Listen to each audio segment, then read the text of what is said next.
এই শাড়িটা অনেক সুন্দর না? শাড়িটা অনেক সুন্দর, আমার অনেক পছন্দ হয়েছে। আমি তোমার বিয়ের দিনে এই শাড়িটা তোমার দিতে চেয়েছিলাম, কিন্তু শাড়িটা অনেক দাম তো, আমার কাছে তো টাকা নেই। কিন্তু আমি ভাবছি আমি যদি একটা চাকরি পাই তাহলে প্রথম মাসের স্যালারি দিয়ে তোমার শাড়িটা কিনে দিব। হ্যাঁ ঠিক আছে। হইছে শাড়িটা হাতাই ধরে গালা বানাই ফেলছো। ওদিন এসে এই শাড়িটাই ধরস আর দাম জিজ্ঞেস করস, যেদিন টাকা হবে ওদিন আসবি, এর আগে না। যা এখন বেরো।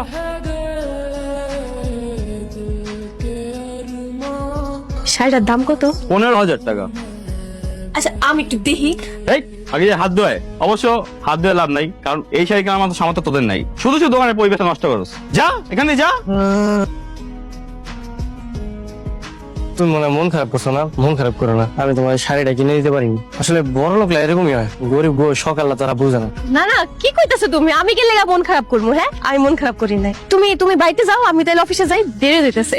আচ্ছা ঠিক আছে, তাহলে সাবধানে দেবে। হ্যাঁ তুমিও সাবধানে যাও। হ্যাঁ রাইতে দা হইব।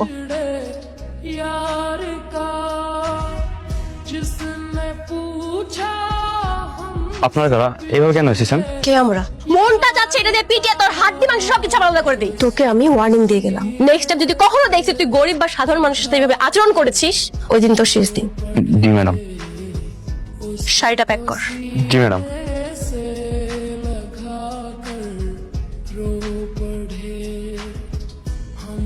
আমার কেমন লাগতেছে? আরে এই শাড়িটা ওই দোকানের শাড়ি না? হ্যাঁ সুন্দর না? তোমার তো অনেক সুন্দর লাগতেছে, কিন্তু কই পেলা তুমি এটা? আমি তো এটা গুলিস্তান থেকে নিছি, পুরা একই রকম দেখতে না? দেখো হ্যাঁ খুব সুন্দর লাগতেছে। কয় টাকা নিচ্ছে? 500 নিছে। হাই হাই দেখছো, আর এই শাড়িটার শোরুমে 15,000 টাকা দাম দিয়ে রাখছে। বড় লোক টাকার কোনো দাম নাই, মানে এই কারণে আমি বড় লোক সহ্য করতে পারি না। আচ্ছা সত্যি করে একটা কথা বলো তো, তুমি কি সব বড় লোক এমন খারাপ মনে করো? না সবাই না, কিন্তু কিছু কিছু মানুষ আর কি। আপনারা আমার বাড়িতে কি করতেছেন? আর এই কাজকর্ম কি করতে গেছে আপনি করে? আমিও না ওখানে চিনি না, কি জানি কইতে আইলো, আমারে কইলো যে দেন আপনার হাতের কাম সব আমি কইটা দেই। আমার হাতের কাম নিয়ে আমার স্যার দেব বয় থইলো, আমি চিনি না। আসলে আমরা ছদ্মবেশী গোয়েন্দা, এখানে সেটাই কাজের নাটক করতেছি। দেখে তো দুইটার একদম মাথা মোটা মনে হইতেছে। আবার গোয়েন্দা বানিয়েছে কেটা? আমিও তো এটাই কই, এখন গোয়েন্দা বানানো লাগে। এই মিয়া আপনাকে মাথা গিলু নাই? হ্যাঁ গোয়েন্দাগিরি করবেন আপনারা, পাগল সাজ্জা করবেন আপনারা, ফকির সাজ্জা করবেন। এমন ড্রেস পরে কি কেউ গোয়েন্দাগিরি করে নাকি? বাইরে আমার বাড়ি থেকে এখনই বাইরেন, বাইরে বুঝতে বাইরেন। মিষ্টি মামনি, কেমন আছো বাবা? আরে বিআই সাহেব, এই কিছুক্ষণ আগেই আপনার কথা বলতেছিলাম, আপনি মেলা দিন বাঁচবেন। তুমি হঠাৎ হঠাৎ তোমার মানে তোর কথা মনে পড়ছে, তারপরে তোরে দেখতে ইচ্ছা করছে, এই জন্য আসছি। খুব ভালো কাজ করছেন আব্বাজান। তাহলে এই চেষ্টা দেখি। হ্যালো, না আমি তোমাকে কতবার একটা কথা বলেছি, when you talk to me make your sentence clear. প্রথমে চট্টগ্রাম, তারপরে ঢাকা শিপমেন্ট হবে। বোঝো না কেন? বাবা কি হ্যাঁ কি কি করতেছ আব্বা? অ্যাক্টিং করতেছি, অ্যাক্টিং করতেছিলাম।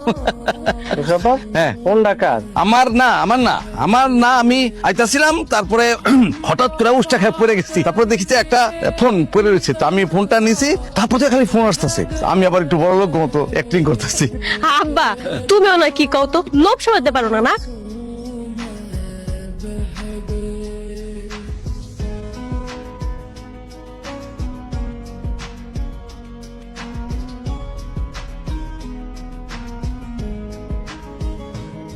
কিরে মামা, এনে চুপচাপ বসে আছোস, মন খারাপ? মামা তুমি দেখে বহু, তোমাদের কথা আছে। কি কথা? মামা আমার না সবকিছু কেমন গরমিল লাগতেছে। বৃষ্টি কি সত্যি গরিব? মানে ওই কি তোমাকে ওই যে অফিসে রান্নার কাজ করে, আর ওর বাপে কি দর্জি? এই মামা, তুই কি আমার কথা বিশ্বাস করতেছিস না?